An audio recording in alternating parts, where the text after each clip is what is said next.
Erin, hi, welcome to the Female Startup Club podcast. Hi, Doone. Thanks for having me on. I'm very excited. I'm very excited. I feel like I've been someone who's, been sporting your swimwear from back in the very early days. I have a memory of or maybe it's not a memory, it's a photo of me wearing the orange neoprene bikini, Bondi Beach vibes. Yep, with the black binding. The early days. For anyone tuning in at the moment who might not know yet who you are or what you're up to, do you want to give us a little bit of an introduction? Yeah, perfect. So I am the co-founder of Triangl Swimwear. We co-founded the business. My co-founder at the time, we co-founded that business in 2012 in Hong Kong, had phenomenal growth. We launched our business at the same time as Instagram kind of did, I guess. So it was a very fortunate acceleration of our business. And then I exited the brand. I was living overseas, Hong Kong, moved to Monaco, experienced some pretty crazy growth journey, mental health, everything. It was like a life within an 8-year period. And then I exited the business in 2018 and have returned back home and spent the last 4 years doing a bunch of other stuff. Oh my gosh. And now you're here. I'm so excited. I feel like you have so many learnings to share with the journey of Triangl, especially in the early days. You know, you were just saying you started when Instagram was new. And even though TikTok isn't new now, it still is this platform that's, it's giving everyone a lot of opportunities. So I'd love to go to that early time, circa 2011, circa 2012, when you were starting to think about Triangl and that light bulb moment that happened for you and getting started. We came up with the idea on our second date. This was in 2011. So I met Craig in 2011, right at the end, sort of at the end of 2011. And then that was a very quick courtship. Went on our second date at the beach and came up with the idea essentially then. I had gone around the stores trying to find a bikini that morning to sort of, impress him. Couldn't find anything. And so when I got down to the beach, I did find a bikini, but everything was sort of pricey. The surf brands, which was lower, or more luxurious, sort of over $100 price point. So we saw a really big gap in the market back then, especially in Australia, for a fashion focused kind of swimwear label, or just a bikini even. So came up with that idea, conceptualized it. We did it initially as obviously like a side hustle, and we had full-time jobs. I was working in e-com in customer care, and Craig was a designer. So he was always, everyone gets a bit confused. Sometimes they assume that I'm the designer, but it was actually Craig. He was the bikini man, and I was the marketing, social media, customer care. We pretty much was just him and I for 3 or 4 years. It was actually insane. We would be having these big meetings in New York with private equity years later, and they'd be like, "So tell us about your team." And we were like, "Yeah, just us." They were like dumbfounded. This is when we were doing, our revenue was sort of like getting up over $100 million, and they're like, could not. It was unfathomable. What? That's crazy. Yeah, it was insane. We had a supply chain office in Hong Kong. We had a merchandiser, and we had about 3 or 4 others then that were facilitating that churn of the manufacturing and sampling and logistics in that respect. But the design, the creative direction, the marketing, the PR, the social media, the customer care. We had a customer care team, but I was at the top of it. It was all us. It was just the two of us. And it was a very interesting learning in terms of scaling and how great it was to be lean, and it was us, and we're taking so much of the profits because there's no one else. And it was like, yay. But when you are lacking so much infrastructure as we were, it ended up actually being quite detrimental to the continued growth of the brand, because we had everything stored. Craig had everything and I had everything. So even getting it out of our heads, which we had no time to do because we were so busy, was a whole process. So that was a very interesting, and it's something that I would definitely do again if I had my time over, as you start to scale and grow, to definitely find the right people to bring in, because it was too much. It was too much for 2 people. Yeah. And I guess as well, even on a smaller scale, just documenting workflow, documenting processes, documenting everything from the get-go. So the day you need anyone to come in, you're able to just be like, here, read this, read this manual. And we had none of that. We had a customer care manual, because that was really important, and my tone of voice that I sort of held so tightly in the early days of Triangl, nurturing that customer.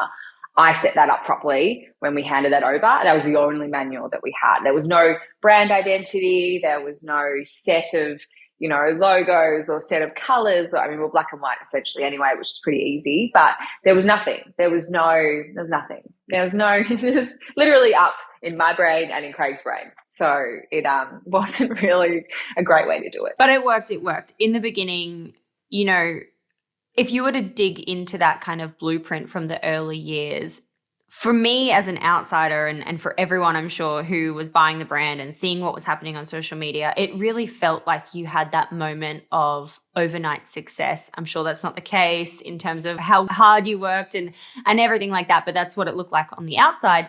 What was the blueprint for you in starting to gain that traction? Like, how did it take off? When did it take off? What was that kind of moment that things started to spiral? Well, actually, I'm writing a book at the moment, and so I've just sort of written that bit, which is it's really highlighted that everything was kind of condensed in that first year. Everything. So even though it was an overnight success in the sense of it was sort of 6 months till this point and few months till that, we were like working around the clock, like 20-hour days, and we were in China for weeks at a time, and then back to Hong Kong, and then China and Hong Kong, and then, just like manic trying to get this thing off the ground. It was an overnight success. When I remember writing that, I'm like, oh, this all did happen in 2013. It felt like 5 years in one for us. It was like that was the level of work we applied. That's why we moved to Hong Kong, was to have complete focus on building this brand. So for us, and because I've just written it, I can be quite clear on the timeline now. It was,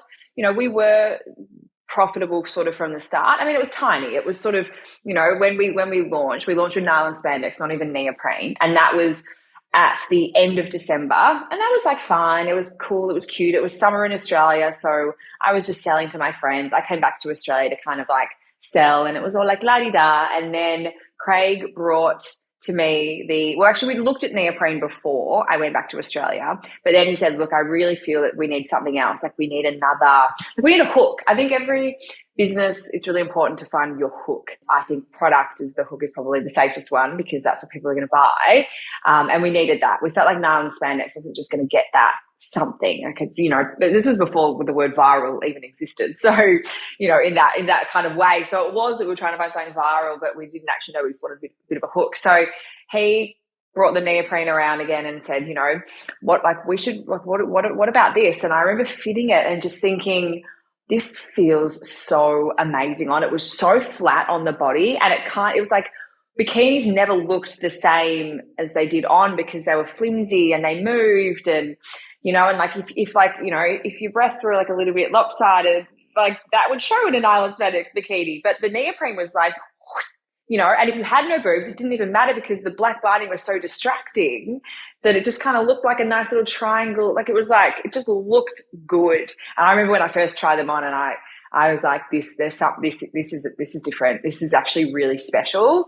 And whether it was that self-belief that Craig and I both had that really started to get that energy flowing. I'm a big believer in the flow of energy, and I was so wholeheartedly behind this bikini in terms of how it was going to make women feel, that it really initially took off. And when I say take off, as in like we sold like one a day, sold line one a day, and then maybe two days later, and then maybe 3 a week after that. So the growth was so tiny, but it was growing.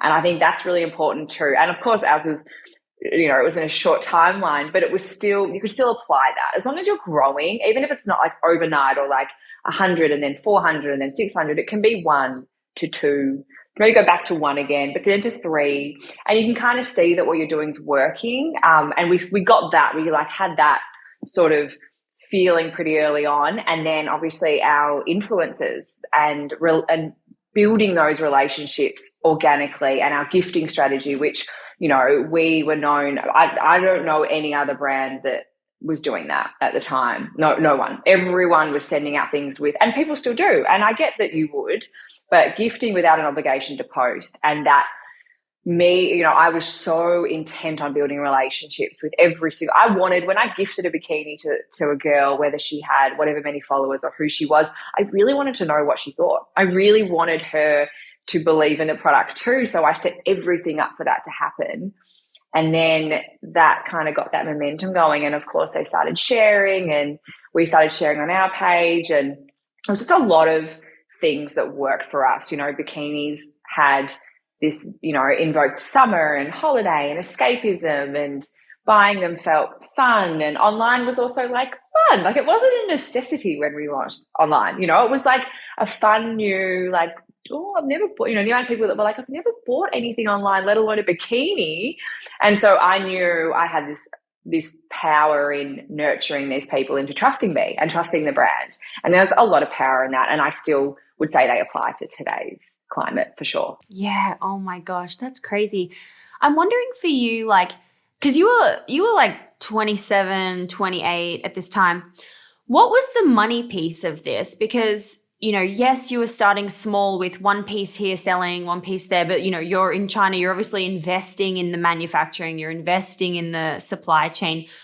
What was your investment in the beginning? And kind of like you said, you were working full time at the same time in the beginning. Like, what was that kind of piece about? We were working full time in Melbourne, and then we made the decision to move to Hong Kong. And so there were a few reasons why I wanted to do this. Firstly, being near the supply chain, we manufactured in China. So that was just like a bit of a no-brainer to be close to that process. It was going to be quicker. We could sample quicker. Back then, sampling to and from Australia was just a long process. We just really wanted to focus on the business and not have the distraction of our lives in Melbourne and give it our all.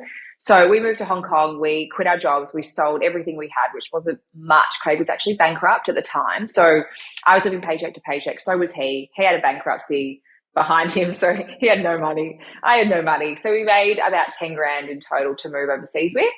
And then we spent that really quickly in the first few months of living, because Hong Kong's cost of living is quite high. So even with our canned soup and our, canned tuna and everything in a can, because there was no fresh food in Hong Kong really, and fresh food was astronomically expensive. So we were just living off crap. So it was wild. But I made some really good canned soup recipes. I'd like mix them in with like a bit of veggie. Anyway, it was great. We had no hot water in our apartment. Either. So we're in a four-story walk up in central Hong Kong, great location, but no hot water. So we had to switch on the hot water heater to wait 15 minutes to have a shower. And the shower was literally in the same room as the toilet, and the shower head was on the toilet. Like, it would spray onto the toilet. Like, it was just the most insane place to live, but we loved it because it felt so exciting for us. Startup life. It's like, yeah, we're doing something amazing, and you're like literally slumming it. So we spent about 10 grand pretty quickly. Craig did a little bit of other design work here or there to bring money in, but there was not enough to put in a manufacturing order. There just wasn't. We needed like $4,000, and we just could not get that. We couldn't get that money whilst living in Hong Kong. So we were in a bit of a predicament, and it was about September 2012. We were sitting on the steps in Hong Kong, and we were like, we don't have any money. Like, what do we do? Couldn't borrow money from a bank, couldn't get jobs in Hong Kong to even sort of get that going because we didn't have the visa and we weren't allowed. So we ended up asking all our friends and family to borrow some money.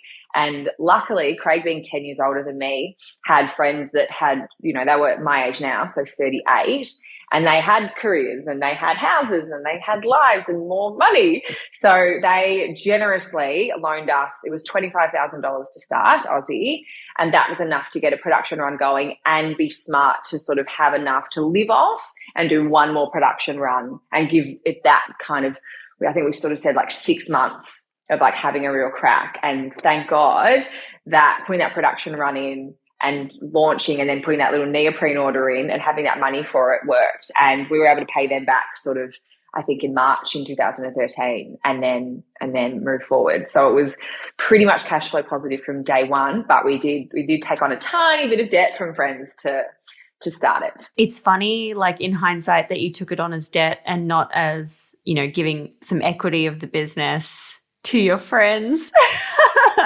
Oh, no. I bet you they're annoyed that they didn't ask for equity. But no, they were so generous. It was really one of those, they made Triangl, without them, my parents said no, Craig's parents said no, my friends had no money, no one else really. And, my parents believed in me, but they didn't believe in in that, and rightly so. I mean, my parents don't have that sort of disposable money, and they'd already been drip feeding me little bits here and there for the 4 months we'd been there, to like, get a wax or like, get a haircut or whatever it was. So they were kind of like, no, like this is not going anywhere and you need to come home and get a job. So we were like, no. Anyway, so it was very, very fortunate and very, very grateful for our friends for doing that. Oh my gosh, hell yeah. Shout out to them. Shout out to those friends. So you invest $25,000. That gives you a little bit of a runway for the first order, the second order, and just kind of like getting by. This is when you start doing the gifting. You start kind of like spreading on, obviously Instagram is like having its moment back in those years. And then at some point you start reaching bigger celebrities. Is that what comes next as the kind of like the next big pivotal moment that happens for you? It kind of did. Yeah, it was, I'm just like running through it quickly in my head. It was, we were kind of already getting some good traction in the Australian market, but our bikinis, we could feel a few people we could feel a little bit of interest from the States, like just a tiny bit. And then we'd never planned to go international. We were very content with being an Australian brand. We never even looked at the States.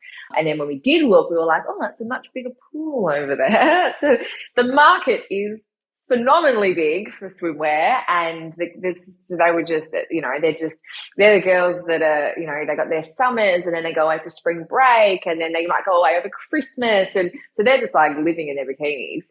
And so we started to kind of reach out to American girls, and we actually were just, we were just, what we did, and the approach that I took with finding these girls was finding girls that were in swimwear, that lived in bikinis, that were in the areas, that were wearing it, that were already like talking about swimwear, or totally. And they weren't girls with big followings. They were, as they know now, like micro influencers. Back then, back then they were just like girls with small followings, and they were the ones, and we had this kind of like, I still really believe in word of mouth marketing. So when I would gift one girl that was especially in the States, because this we felt we really needed to like, spread.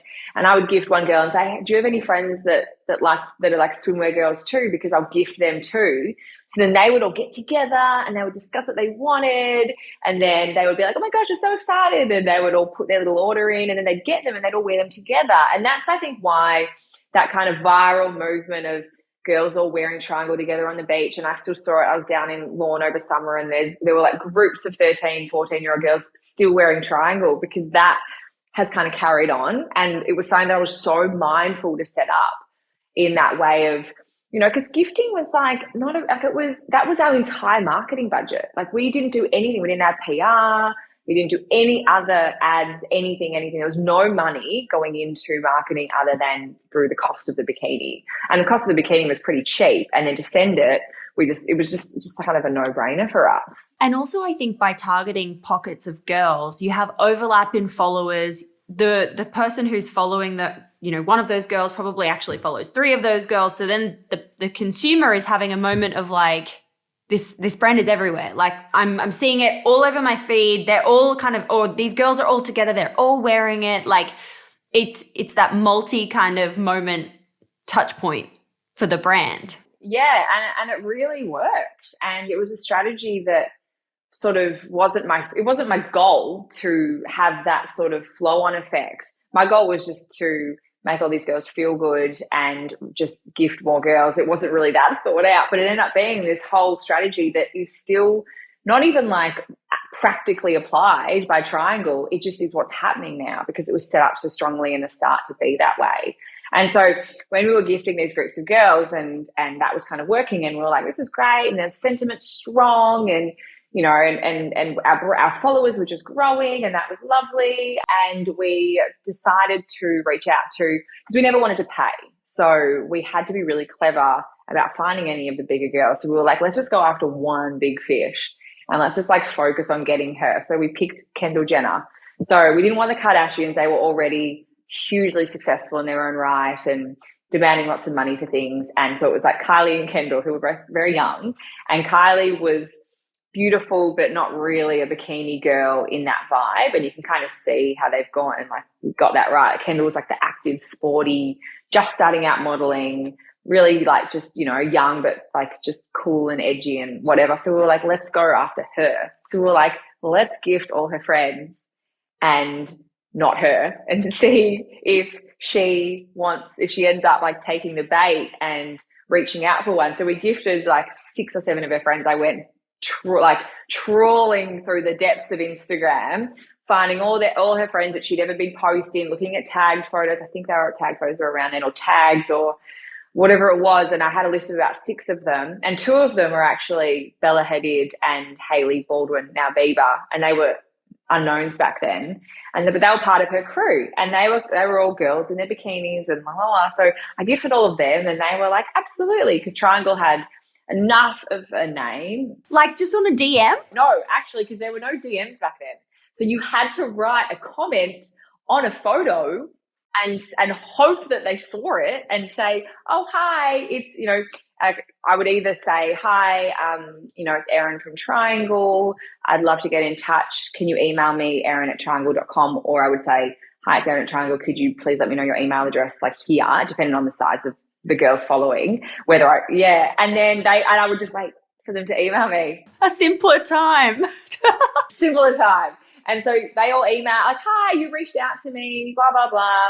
We ended up having to stop that strategy because it became incoming. Like it was everyone wanted a bikini. Yeah. How do I be a Triangl girl? How do I be a Triangl girl? Whereas at the start, it was like, please be a Triangl girl. Anyway, so we did that and we gifted them all, and they wore them, and Hailey and Bella wore them, and a few other girls, I think one was Charlotte, I can't remember the other names, and they were wearing them. And obviously they were wearing them together, and Kendall's sitting there probably around the pool going, I'm the most famous person here, you know, thinking, or not even that, but just thinking, why was I left out? Like, this is not fair. Why was I left out? I feel like maybe they forgot.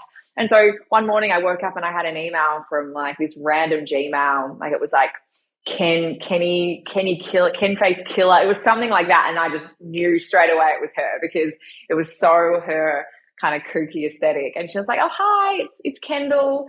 All my friends have been wearing your bikinis and they're really cool. Can I get some too? And I was like, holy shit, that works? Oh my God. Yeah, and that was literally our like acceleration into the States.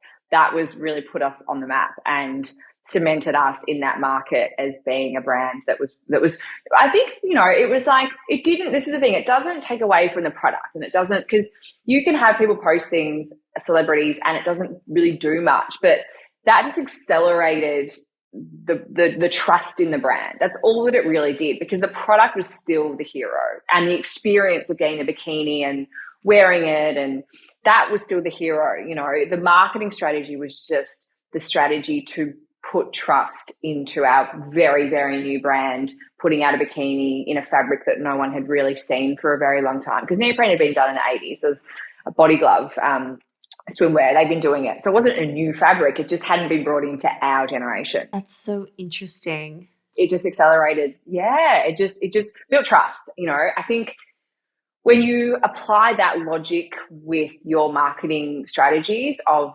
building trust with them as opposed to getting sales, then it will shift who you target a lot and who you reach out to. Because I've always been thinking, like, how does this apply now? Because it was so much easier back then. It's so much harder now. But the logic to a lot of our application of why we did things is definitely applicable to 2023, I feel, for sure. As you were kind of on that up, you've had this moment, now you're on a global you're at a global level. What was happening with copycats? Because I feel like it happens a lot in business. The moment you start to kind of like hit that snowball, everything starts to change. And so I imagine it was happening a lot for you. So much. Yeah. What was your approach to copycats and how did you deal with it? We were copied in every aspect of the business. You know, it wasn't just the product, but everyone was copying our strategy and our Instagram page and putting up like everything, you know, and like copying our gifting email word for word, and like quite well-known companies were starting to do this, although they didn't continue with it. Frustrating, but also like, well, we have a point of difference. So when they started copying the product, it was really, really hard. It's, you know, I work with a lot of brands now in an advisory role, and that is a huge thing for a brand. having to deal with this part of it, because it's so frustrating and it takes so much time and energy away from what you want to be doing to focus on it. And you have to kind of weigh up, do I go after the copycats or do I ignore it? And, we were getting people messaging us, and emailing going, I just wanted to show you, like, because we were such that like small brand mentality that people were like, these brands are copying you. And we were like, don't tell us. We don't want to know. Like, we just want it to be like earmuffs, because, in a way, you can't stop them. You cannot stop copycats. You really can't. And this is where we landed on after, we always seem to find them at like 10 o'clock at night. And it was always just we were about to go to bed. And then we were up until 1 or 2, like Craig and I, and like, you're so angry and you want to like call them or like turn up at their house and go, why are you copying me? But that's not going to change anything. Like, copycats will never go away. They just won't. Especially in the clothing industry or industries that aren't heavily regulated, they're not going to go away because they can do what they're doing. And all the advice that I would give to people that have to deal with this, because at some point, if you have a successful brand, you will be copied in some, whether it's product or strategy or whatever it is, it's focus on being the innovator and focus on innovation. Because for us, it was like, okay, great, they're copying that and that's really annoying. It's our best seller and it is probably taking away sales. But we have to back that our product is more superior and build our name and our brand to a point where they don't want the copycat. And the other thing is, there will always be a percentage of people that will buy a copy brand and not care. It's like the people that buy fake Chanel or, that's just people that do that. And it's actually not even anything wrong with these people that buy these fake brands. They just don't have that value on things. So in that way, they value other things. So they're like, I don't care, I'll buy a fake. So you can't stop the customer from buying them and you can't stop the people from making them. So all you can control is what you can control, which is focusing on what is going to accelerate, grow, move, innovate your brand and your product offering, and don't get stuck in focusing on that side, because then they're winning, It's just like a waste of time. For you, like, when you look back in hindsight now, and for anyone listening, what are the steps you can take to protect your brand? This is tricky because it's quite expensive to register trademarks and designs and go down the legal path. And I love lawyers, I love them, but they're there to make money. They're the winners in all of this. And they'll tell you need, they're like, and they're like, even I was advising one of my clients and she had someone totally copying her brand. And she was like, I spoke to my solicitor and he's just going to draft this email and it's just going to blah, blah, blah. And I was like, do not send that email, because he's saying it to you. And they're well-intentioned, but this is what lawyers and solicitors do. This is good advice as well, I think, for anyone that's sort of thinking about doing this. They might tell you it's a letter, and all the solicitors are now going to hate me, but like they might tell you it's just a letter. It's just a one-off letter and it's just to say, I'm here and I'm watching you and I'm noticing you. That solicitor wants the other person to get their solicitor to then write back and start a fight, because that's how they make money. Like, solicitors and lawyers, they have business. This is their business. So they're not actually there to protect you. They are, but they're not. They're actually there to protect you via doing billable hours and making their own money. So unless it's necessary, and sometimes it is, to send a formal letter to say, you're actually violating a trademark or you're doing this, and like a cease and desist. Sometimes they're necessary, but get advice before you start jumping in, because once you touch your toe into going down, not only trademarks and registering, because that's sometimes necessary, but also so costly and can keep going forever, because it can be like class this and class that and in this jurisdiction and in this jurisdiction and then in this jurisdiction. And then they're like, and then do you want to register your trademark? But that person actually owns that trademark, but they only own it in class this and class this. So do you want to challenge? And it's like, it is so much. It took so much for us. I mean, sometimes necessary, but for us, it took so much time away from innovation and from creation. And you have to find what works for you, and you have to kind of almost assess each jurisdiction and go, well, do I care if Jamaica don't like if someone so you have to kind of pick your target markets and get I'd say if you have a unique name, getting it registered is probably smart, but again, maybe not necessary. It's a really tricky one, and I'm probably not the authority on best practice today and going forward, but what I will say is to get as much advice as possible before you undertake legal processes in any stage of your business, because it's just like, how much money do you have? Because they'll take it all. Because that's just how they operate. Yeah. And also, how much energy do you have? Because it's the energy suck. It's the draining and the anxiety and the thinking about it and the endless loop in your head that's like, why? And so that's also just like not worth it in terms of, questioning, is it worth it? And why are you doing it? Exactly. And being really clear, again, coming back to what your why is, and it might be necessary for you and it might not be. And often you will end up getting caught out, and the one thing that you didn't do is the one thing that becomes a problem, and all the other things that you did actually didn't matter at all. So it's just setting aside the right amount of time and the right amount of money and getting the right advice from people outside your solicitor, because they are giving advice that is great and from a legal perspective. And I still do this now. I trust my solicitors implicitly, but I will still get advice from people that are not them, because they're just wired in a different way as they're supposed to be. And they have different goals to you. Unless it's an in-house legal counsel, everyone has a different goal. You can have your own solicitor full-time on staff, then great. That's going to be good. But otherwise, just get the advice from other people that you trust. Yeah, I love that. That's great advice. I want to switch gears a little bit, because we've been talking about, the success of Triangl and how you're on this up. You've got everything working in your favor. It's wildly successful. You said you were building it. It was $100 million in revenue. I read somewhere that you were selling like 2,000 units a day. It's highly profitable. You're on the rich list. Everything is looking great on the outside. But on the inside, you were struggling and you were actually going in the opposite direction with your mental health. Can you tell us about that time and what was happening on your personal kind of lens?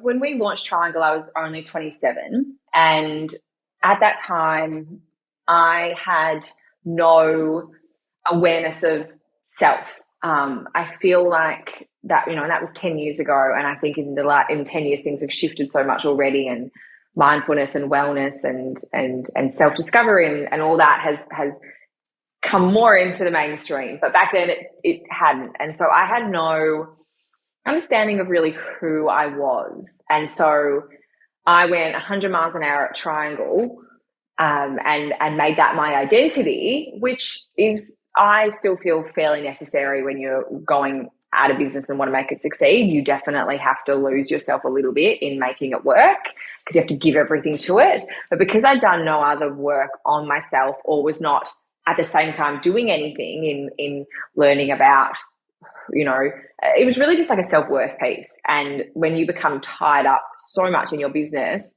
and the stresses and the overwhelm and everything falls on you, and it sort of, I just kind of started to, it was like the business started to get more successful. And because I was so tied up in its success, when it started to overtake me, as it did, because it became a hugely successful business that I was running, and and I had no one to guide me through that process that I trusted. Craig was 10 years older, but still in it as much as me, but had 10 more years of life experience to handle it than me. And I was just there feeling like, when the business was a startup and I was doing everything myself and it was manageable and I was watching these things happen, and it was like, yeah, and it was so great and it felt amazing and it was just the best feeling in the world. Like every time my phone dinged with getting a sale, it was like, yeah. And I felt that like in my core. But then once the business started to become more successful, and therefore relied on me perhaps a little bit less, or relied on me to upskill to rise with the business, and not knowing how to, or what my skills were, and it became all really, and there was no time to sit even and think about this. And then combining that with having a baby, literally in the biggest year we had, that was our big, $200 million valuation year. It was just not sustainable. And I started to blame everything around me. I had no accountability over what was happening with me. And so I attached everything else to it. Like, it was Craig, it's him, he's toxic, and this, and it's the business, and I hate the business, and business did this to me. And so I had no skills, or there was nothing that I was doing to bring myself back to me. So it just got worse. And combine that with the fact that we were very isolated. We didn't have any friends or family around us. We were living overseas on our own, and like a complete lack of connection. And then the fact also, no, it was just that we had a complete lack of connection. And I just couldn't, I also just felt too much shame to tell anyone, because I was living this dream life, and I was Miss Multi-Millionaire and Miss Triangl and living the dream. And so I was like, how can I tell anyone back home that I'm miserable? Like, what an asshole. Like, what's that saying? Like, no one likes a sad billionaire either. Like, everyone's like, what do you mean? Like, you have it all. And you're like, how come I feel this way? This sucks. Yeah. And so combine the business outgrowing me, no connection with anyone, and having too much shame to tell anyone I was sad. It was just the worst experience. I mean, there were times of fun in there for sure, and joy. And I wasn't like, every day, but it was that going to bed every night and just lying there and thinking, God, why do I not feel like this is it? How on earth, how can this not be it? It was, and then the way that made me feel, which was so awful, because I was thinking, if I don't feel good now, I'm never going to be happy. I'm never going to feel good, because this is the best I should be ever feeling. And then having to unpack all of that eventually when I had a total breakdown, and come back to realizing that it actually isn't anything external that really makes a difference in who you are. But I had to really experience that to a point where it was so loud I couldn't ignore it, because it was just too obvious that I was having a breakdown, and it was coming from in here. And I couldn't fix it with money and cars and clothes, even though I tried.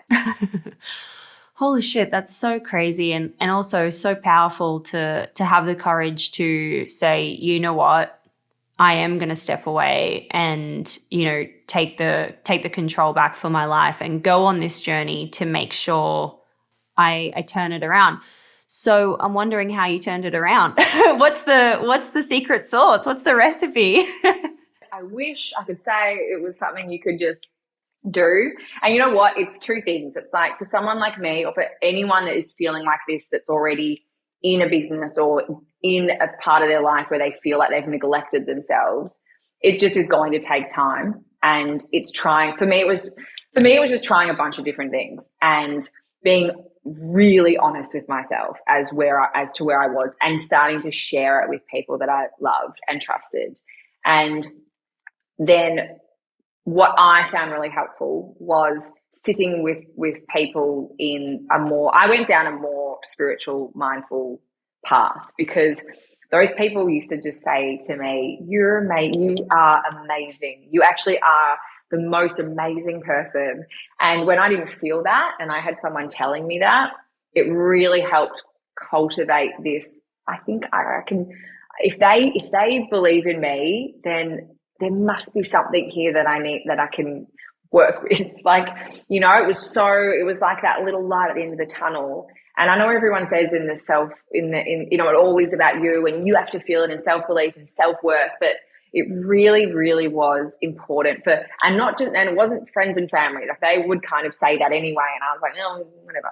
But when people that were professionals, and more, it's a lot more common in the spiritual sort of healing space, would say things like, you've got a beautiful, your energy is really special, or you know, you are, and because everyone is, you know, if you do believe in these things, everyone is special. We are all unbelievably magical beings that are here to do great things.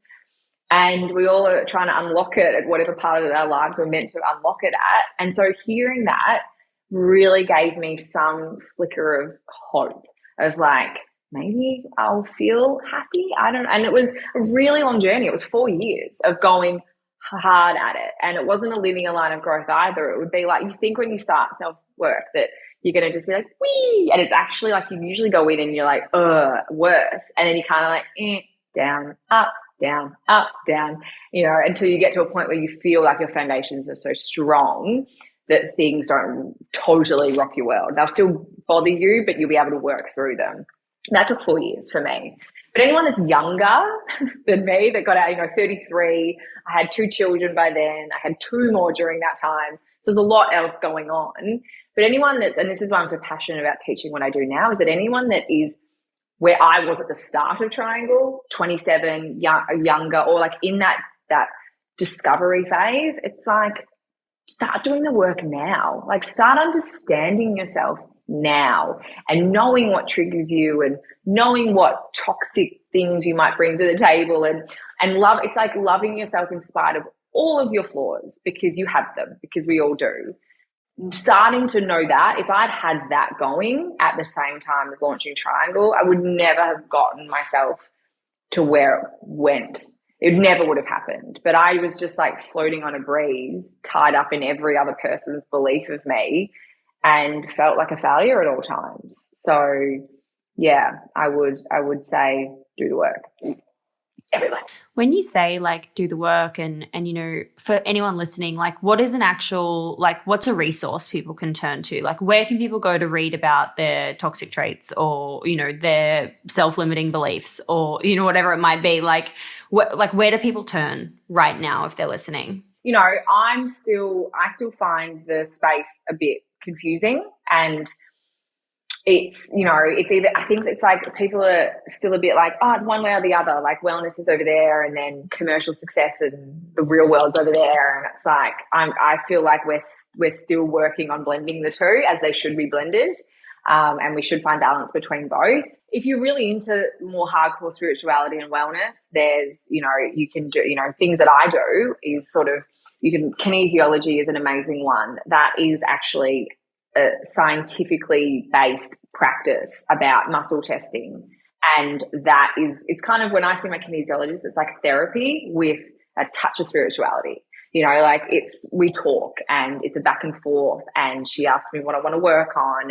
But then it has this beautiful, abundant spiritual feeling about it, of basically knowing that you're going to come out of it.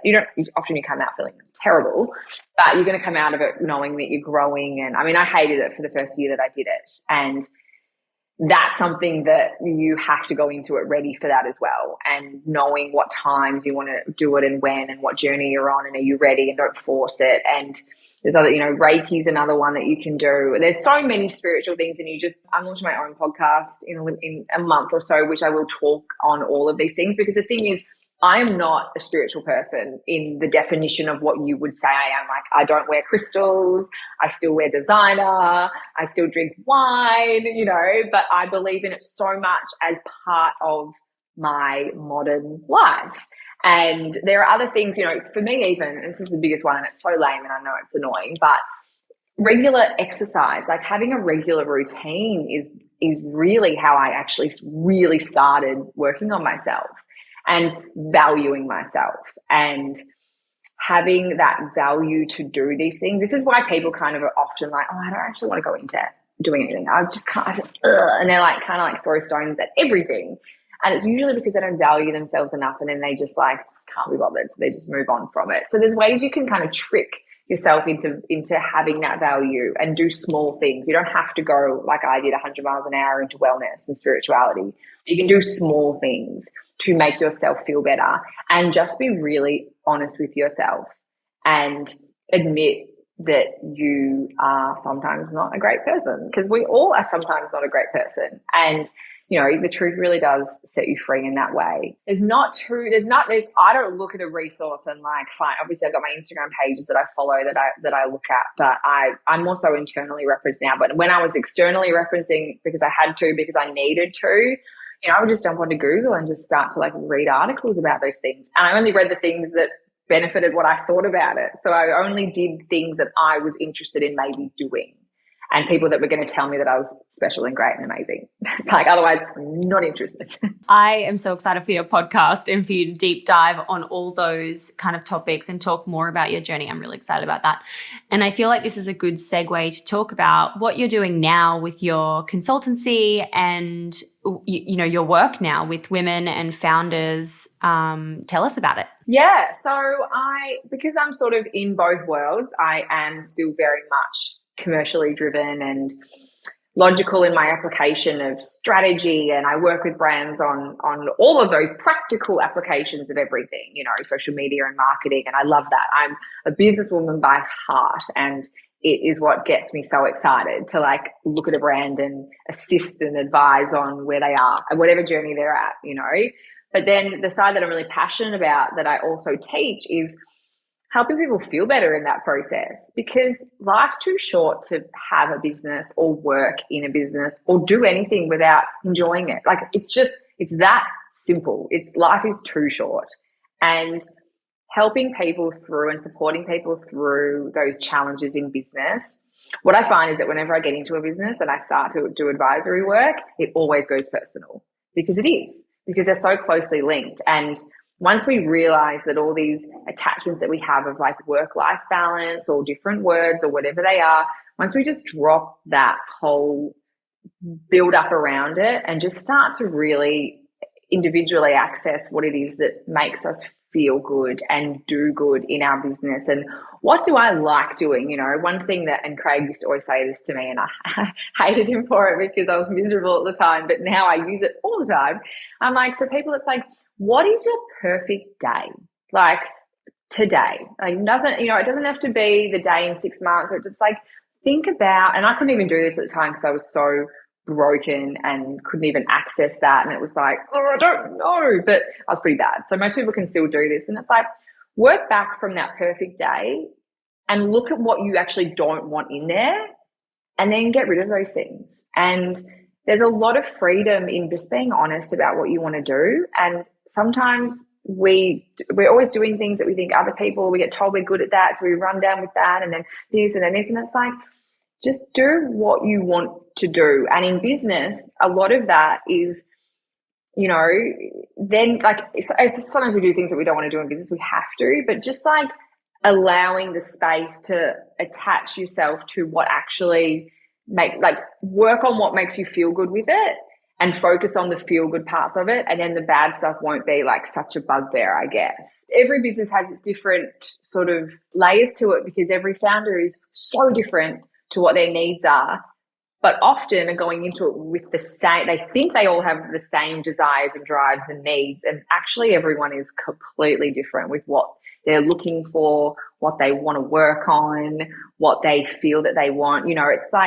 It's like everyone starts a business for a reason, and it's usually a good reason, whether it's the product's right, or they've really like honed in on their why of the product, or they've really like, it's a great product, but their why they did it is so, like all those different things. And then like remembering that at every single point in your day, or every day going, this is why I'm doing this. So I'm not going to then do that because that doesn't align with what I'm actually doing this for. And the things that give you energy back, when you're in your zone of genius, and then you feel excited and energized because you're enjoying that thing that you're doing, instead of being drained and being like, ugh, I'm doing this thing that I really shouldn't be doing. I need to delegate. Exactly. And then when you have to do the things that you don't want to do, you have such a buildup of great feelings and great, you can kind of like tackle the thing you don't want to do easily, because your whole day has been built around doing what you want to do and knowing that you're doing this because it makes you feel good. And it's just switching people's mentalities and allowing people to be really honest. And I always encourage my clients to be really honest with me, and they usually are, because I can also pick when I'm like, really? And like they, and it's really lovely, because we can't afford the world to continue the way it's going with divisiveness and lack of connection and all these things. It's like we have, as founders and people that have businesses, we have a social responsibility to do good and to leave the world in a better place than we arrived to it in. So it's something that I'm really passionate about, helping founders unlock that, because founders, you know, and anyone, it's anyone that even maybe wants to be a founder, or anyone that is in it, or, you know, or anyone that wants to leave it as well. Because some people get into a business and this isn't for me, actually, I don't want to do this. And it's like just helping step people through that process, because we all, you know, everyone deserves to love what they're doing and love their lives. Absolutely. Gosh. So for anyone listening, it sounds like you're working with a variety of different people. Who is your ideal client right now? Like who do you want to work with? Who are you kind of like putting your energy towards bringing into your consultancy? Obviously it's consumer-led businesses. So anything that's in that space that I'm familiar with, I like e-com. It doesn't matter kind of what they're doing. And I feel like the right people are coming my way, in the sense of, it's anyone that feels like they just want something a little bit more out of their lives. Their intentions for why they started the business were so pure and good and great, and they want to build on that. You know, because I don't teach people how to make money, and I don't teach people how to get a return on investment of 50% or this. Could not care less in those strategies, because it doesn't matter if you're not happy. So I teach practical applications of logic and strategies and doing things that will result in growth, but that will be done in a way to feed you and fuel you in a positive way. So I find that anyone that comes to me has that understanding, and that I'm open for anyone that is knowing that, yes, we want to, like, it's okay to want wealth and we want the business to be profitable. Otherwise, what's the point? But to know why you want that wealth, or why you want to succeed and have commercial success, is really important, and will help you align on it. It will help you get there, rather than just going, oh, I want money. I just want to make all this money. How do I do that? Because people come to me for that, because, or they think that that's what I'm going to teach. And it's like, no. It's like, no, it's not. I'm not interested in teaching that. So it's for anyone who just wants more. I love that. And we all want more out of life. We do. We all deserve so much more. We deserve everything. When you think about the lessons that you've learned in the last decade building Triangl and what you're doing now, is there anything else that you wish you knew when you were just starting out that you want to leave our listeners with? I would say just be prepared to work harder than you've ever worked, and give everything to your business to make it succeed, and to get out of your comfort zone with it as well. Like, especially in the early days of Triangl, we had to really eat humble pie to sell a bikini, and you have to leave your ego at the door. So that is something that I went into, and it was uncomfortable, and it like would keep me up at night, and knowing that we had to do all these things, but it ended up being why we succeeded, because we worked so hard. So be prepared, you know, going back to myself, I'd be like, be prepared to work really, really hard, but, you know, especially in those early days, feel really good about it. And don't compare, you know, we didn't compare ourselves to anyone else, because that we were in a new space, but I think everyone now is comparing them to everyone else. And it would be just to say, don't, you know, because no one knows your business better than you. So don't do what someone else has done just because you think it might work better, because then you're stepping out of your alignment and it won't work. I love that. Thank you so much. At the end of every episode, we ask a series of 6 quick questions, some of which we might have covered, some of which we might not have, but they basically go into the part 2 of the episode. So question number 1 is, what's your why? Why do you wake up every day now and build erindeering.com? Because I feel incredible every single day, and I want people to feel that way too. And everyone can, if they start to be really honest with themselves. My why is sharing how I feel and making sure everyone else does too. It's a damn good one. Question number 2 is, what was your favorite marketing moment in building Triangl? No, I would say the initial interactions, and when I would nurture a relationship with a customer and they would write me an email to say how blown away they were with the effort and the care that went into every process, and how proud that made me. Those marketing moments were really what set Triangl up to be the brand that it was. So that encouragement is what fed me. So those really early moments were my proudest moments. Question number 3 is, what's your go-to business resource if you have to name a book or a newsletter or a podcast that you're reading, listening, subscribing to at the moment?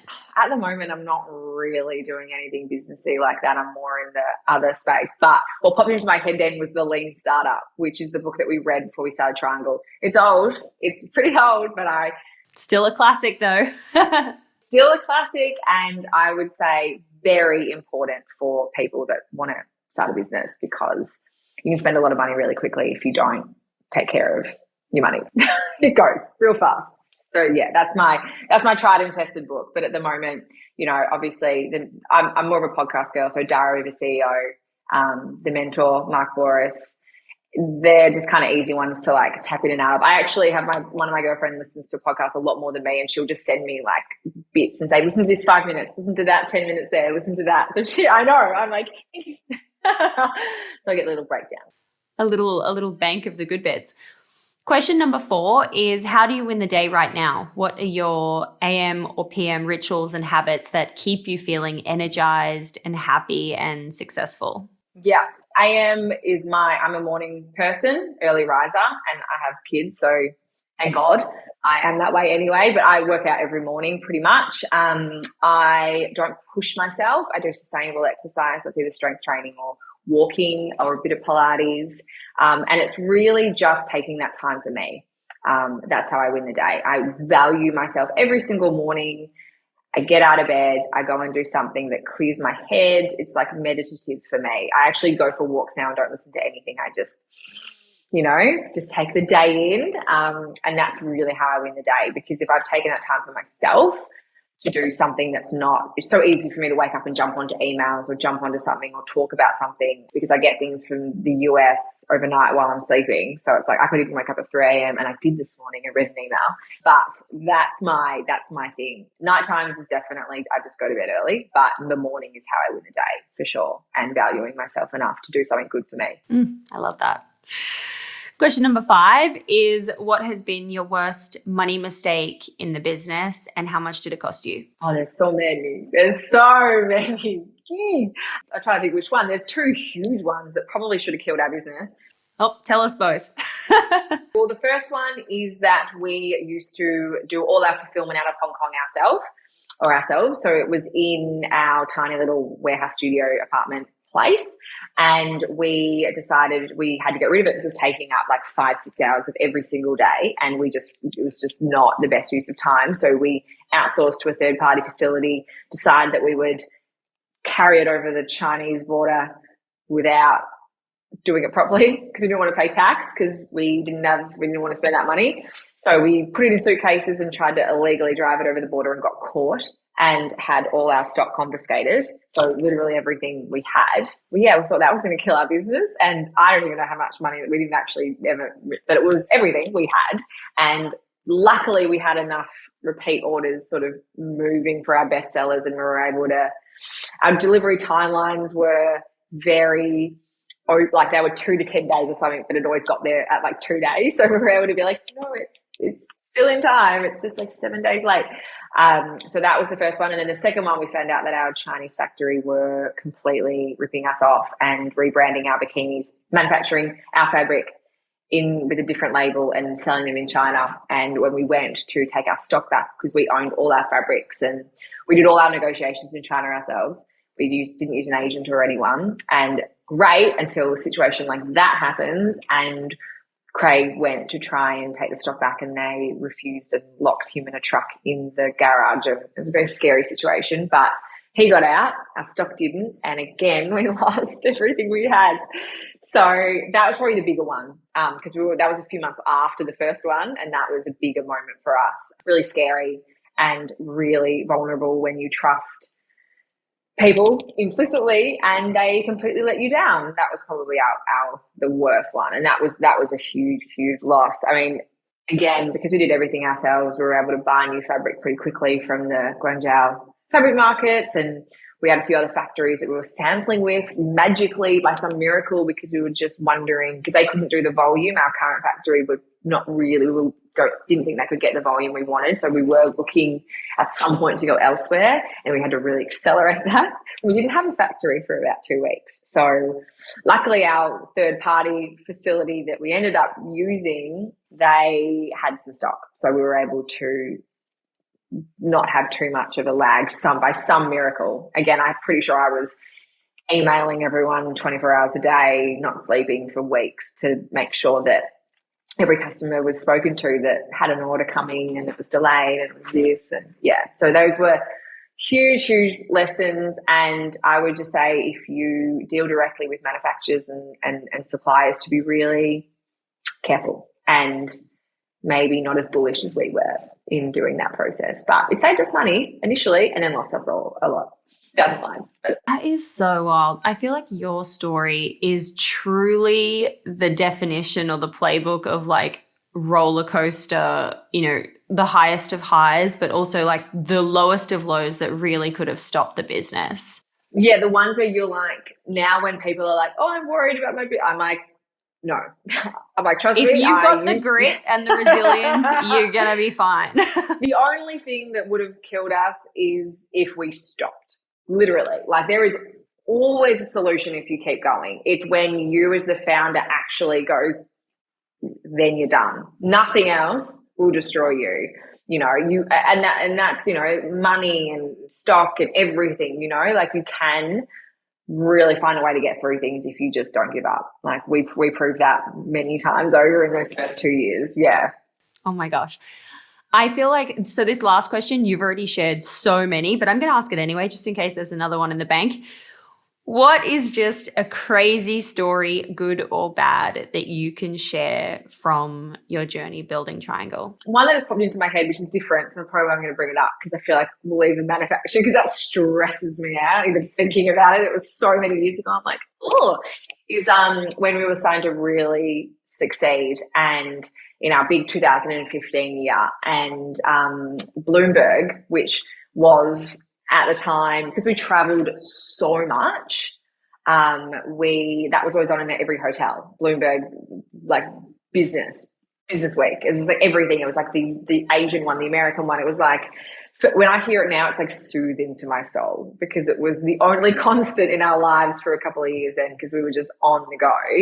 And they asked us to be on one of their episodes, and so we went to New York, and we went into, and it was just the most surreal experience. I refused to go on air, actually. I made Craig do it on his own. I was like, I'm not going on Bloomberg. And it was just so surreal, because it was something that we'd been watching every single day, and watching, huge business owners and like leaders of the world in business talking. And then Craig got to go on and talk. And so that was pretty crazy. That was the biggest acknowledgement of the American market actually knowing who we were, because we were able to be on that show and talk about the business to people that knew who we were. So that was insane. That was crazy. It was really crazy. And it had the most amazing food and snacks in the kitchen, because I waited outside, and it was just insane.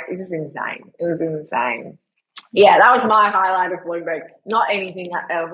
That was it, the food. Oh my God, I love that. Yeah, no, it was cool. That was crazy. It was a crazy time that whole year. It'll be in the book. That's a crazy story. Everything is crazy. Every week it was we didn't even have anyone to tell, because we were just so many stories, Kardashians and Beyonce, and just really wild stuff was happening to us, and we were just there going, okay, it's like, are we waking up soon from this? I don't know. It was crazy. That is crazy. Erin, thank you so much for coming on the show and sharing all of your bits and pieces and learnings from along the way. I'm so grateful for your time. I know we've gone a little bit over, so thank you so much for coming on the show. For anyone who wants to reach out and learn more about your consultancy, where should they go? Yeah, so Instagram, obviously I'm on there, so check out my Instagram. And then my website is there. I am at capacity this year for most of my work, mainly because I'm working on my podcast, writing my book. So there will be, things are evolving so much this year for me. I will be available so much more as time goes on. So if you can't get in with me now, and if you want to talk to me or sit with me or whatever it is, there will be ways. They are coming. Great. Amazing. We'll keep our eyes out for the book and for the podcast. Amazing. Thanks, Doone.